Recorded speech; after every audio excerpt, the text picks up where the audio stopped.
तो पिछले एपिसोड में हमने देखा था लिन और जीउन की फाइट हो जाती है, जहां दोनों एक दूसरे को बराबर की टक्कर दे रहे थे, पर लिन जीउन के सारे अटैक्स को डिस्ट्रॉय कर दे रहा था। इससे पहले कि उन दोनों की फाइट का विनर अनाउंस हो पाता, वहां इनर क्लैन के स्टूडेंट्स आ जाते हैं, जो कि उन्हें वहां से भागने की धमकी दे रहे होते हैं, वरना वो उन्हें मार डालेंगे। पर जीउन तो इतने ज्यादा गुस्से में होता है कि वो उनकी बात सुनकर गुस्से में तिलमिलाता हुआ उनके साथ फाइट स्टार्ट कर देता है। इस एपिसोड में दिखाया जाता है जीउन उन पर अपने आइस क्रिस्टल्स का अटैक कर रहा होता है, जिससे बचने के लिए वो लोग फायर शील्ड क्रिएट कर लेते हैं। जीउन के सारे अटैक डिस्ट्रॉय हो जाते हैं, तो वो अपने वेपन के साथ अटैक करने जाता है, पर उस शील्ड को तोड़ नहीं पाता। एक ब्लास्ट के साथ खुद दूर झटक के गिर जाता है। ये देखकर स्टूडेंट उससे उकसाने की कोशिश कर रहा होता है। जीउन उस पर फिर से अटैक करने जाता है, पर वो स्टूडेंट काफी इजीली उसके अटैक्स को डॉज कर लेता है। फिर वो सीनियर एयर में जंप करता हुआ अपने फायर पाम का यूज करता है जीउन पर अटैक करने के लिए। उस अटैक के साथ ही वहाँ पर एक बड़ा ब्लास्ट होता है। यहाँ सीनियर को लगता है कि जीउन मर चुका होगा, लेकिन वो उस धुएं से बाहर आ जाता है। फिर पता चलता है कि लिन जीउन की हेल्प के लिए वहाँ आ गया था और उसने प्रोटेक्ट शील्ड क्रिएट कर ली थी, और वो भी इस फाइट में इन्वॉल्व होते हुए अपने रश थंडर बुमरैंग का अटैक करता है, जिससे वो सीनियर बचने की काफी कोशिश करता है। बहुत देर की मशक्कत करने के बाद वो लिन के अटैक को डिस्ट्रॉय करके स्माइल करने लगता है, और फिर वो एक स्माइल के साथ अपनी पावर रिलीज करने लगता है। इससे पहले कि वो अटैक कर पाता, जीउन उस पर अपने क्रिस्टल थॉर्म का अटैक कर देता है। जीउन का अटैक इतना इफेक्टफुल होता है कि लगातार क्रिस्टल के अटैक्स को वो सीनियर संभाल नहीं पाता और घायल होकर वहीं गिर जाता है। बेचारा खुद को जैसे तैसे संभालता है कि उसके आगे वो दोनों हीरो आ जाते हैं। जीउन उसे देखकर अपनी पावर रिलीज करने लगता है। वो सीनियर डर के कांपने लगता है कि अब पता नहीं उसकी जान बचेगी या नहीं। तभी उसके दोनों साथी आगे आ जाते हैं और वो जीउन के अटैक को रोकने के लिए उस पर अटैक बैक कर देते हैं। इनर क्लैन के स्टूडेंट तो थे स्ट्रांग होते हैं, जीउन के अटैक को डिस्ट्रॉय कर देते हैं इजिली, और उसके बाद कहते हैं कि इस साल के स्टूडेंट्स को तो मरने से डर ही नहीं लगता। लिन सीनियर की बात सुन के गुस्सा होते हुए कहता है कि पहले तुम लोगों ने स्टूडेंट्स को मारना स्टार्ट किया था, अब क्या हम डिफेंस भी नहीं कर सकते? ये सुनकर वो दूसरा सीनियर हंसते हुए कहता है कि स्टूडेंट्स, जब तक तुम ये एंट्री टेस्ट क्लियर नहीं कर देते, हम तो तुम्हें अपने जूते के बराबर का भी नहीं समझते। ये सुनने के बाद जीउन को गुस्सा आ जाता है। इससे पहले जीउन कुछ करता, लिन उसे बेहोश कर देता है क्योंकि उसकी हालत खराब हो गई थी, और वो उसे बॉल की तरह उठाकर जैंग पर फेंक देता है। बेचारा जैंग कैच खेल रहा होता है, उसको जैसे ही कैच कर लेता है, लिन कहता है कि तुम दोनों यहाँ से निकल लो, मैं इन्हें निपटा कर आ जाऊंगा। बॉस कहे और जैंग ना माने, वो फटाफट उसे लेकर भाग जाता है वहाँ से। वो सेकंड सीनियर इतना ज्यादा गुस्सा हो जाता है कि उसके आगे से उसके शिकार को ले जाना मुश्किल ही नहीं नामुमकिन है। वो अटैक कर देता है जैंग पर, जिससे कि वो जीउन को ना ले जा सके। पर लिन उन दोनों के आगे आकर उन्हें प्रोटेक्ट करते हुए उस अटैक को डिस्ट्रॉय कर देता है। लिन कहता है पहले मुझसे तो निपट लो। ये सुनने के बाद सीनियर कहता है ठीक है, पहले तुम ही निपटा लेते हैं, और फिर वो उस पर अटैक करने जाता है। लिन डॉज करने के लिए पीछे जंप करता है और उस पर 2 थंडर बॉटल का अटैक कर देता है। वो दोनों लाइटनिंग बॉटल उसके पैर के पास जाकर गिरती है। सीनियर को तो समझ ही नहीं आता कि आखिर ये कौन सी चीज है। जब तक बेचारा समझ पाता कि ये क्या चीज है, वहाँ पर एक ब्लास्ट होता है और उसी के साथ उसे 440 वोल्ट के झटके लग रहे होते हैं। ये देखकर तो बाकी दोनों सीनियर्स भी डर जाते हैं। लिन यहाँ रश थंडर स्लैश अटैक करता है, जिससे वो स्टूडेंट वहाँ ढेर हो जाता है, और अब उसे देखकर नहीं लग रहा होता है कि वो दोबारा उठने की हिम्मत कर सकता है। अपने साथी की हालत देखकर वो तीसरा वाला कहता है कि तुम कुछ ज्यादा नहीं उछल रहे हो। लिन उसकी बातें सुनकर कहता है कि अब क्या तुम्हारा भी लड़ने का मन कर रहा है? आ जाओ लड़ लेंगे। और फिर वो लाइटनिंग बॉटल दिखाते हुए कहता है मुझे कोई फर्क नहीं पड़ेगा तुम्हारे साथ फाइट करने में। पहला वाला सीनियर ये देखकर उसे कहता है कि अभी वापस चलते हैं, पहले किसी साथी को ढूंढते हैं, फिर इससे निपटेंगे। वो वहाँ से जाने की तैयारी कर रहा होता है, तो लिन कहता है पहले वो टोकन्स तो दे जाओ, वो भी तो देना था। तो वो उसे टोकन्स दे देता है और कहता है कि हम तुम्हें मार डालेंगे। ये बोलकर वो वहाँ से चले जाते हैं। उनके जाने के बाद दिखाया जाता है कि लिन भी थोड़ा सा घायल हो गया था, उसके मुंह से ब्लड बाहर निकल जाता है, और फिर वो स्माइल करते हुए बोल रहा होता है कि अच्छा हुआ मैंने उस मेढक से बहुत सारे लाइटनिंग बॉटल खरीद लिए थे,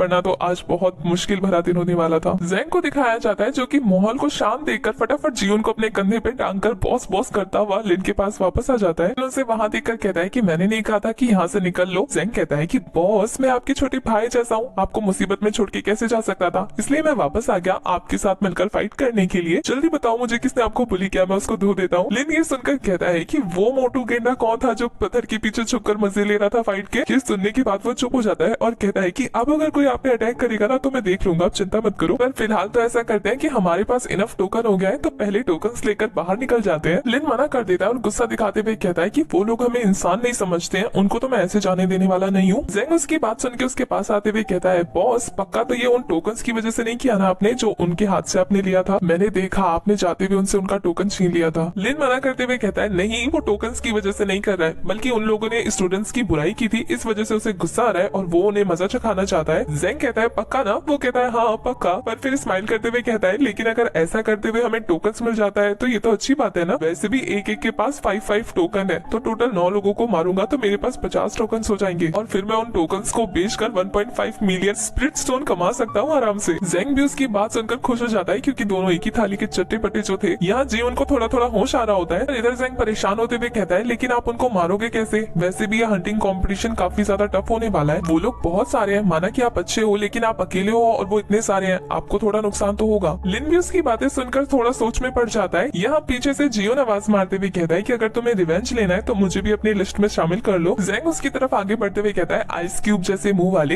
अभी मरते मरते बचे हो तो रिवेंज की बात तो मत ही करो, जाकर थोड़ा आराम करो। जियोन जेंग की बात को इग्नोर करता हुआ लिन से कहता है कि हम अपने बीच के मसलों को बाद में देख लेंगे, पहले इनसे निपट लेते हैं। लिन जियोन की बात सुनने के बाद कहता है कि जिस कंडीशन में तुम हो मुझे नहीं लगता कि तुम हमारी हेल्प कर पाओगे। वो भी खांसने लगता है, उसकी तबीयत खराब होने लगती है। जेंग उसे संभालते हुए कहता है एक काम करो, लंबी लंबी सांसें लो, सांस लो और छोड़ो। उसकी बकवास सुन के जियोन उसे एक जोर का लाफा मार के कहता है मुंह बंद कर मोटे। और फिर वो लिन से कहता है कि मैं कुछ देर में ही अपनी इंजरी से रिकवर कर जाऊंगा तो मैं तुम्हारी हेल्प कर सकता हूँ, इसके बारे में क्या ख्याल है? लिन उसकी बात सुनकर सोच में पड़ जाता है और इसी के साथ हमारा ये वाला एपिसोड हो जाता है खत्म।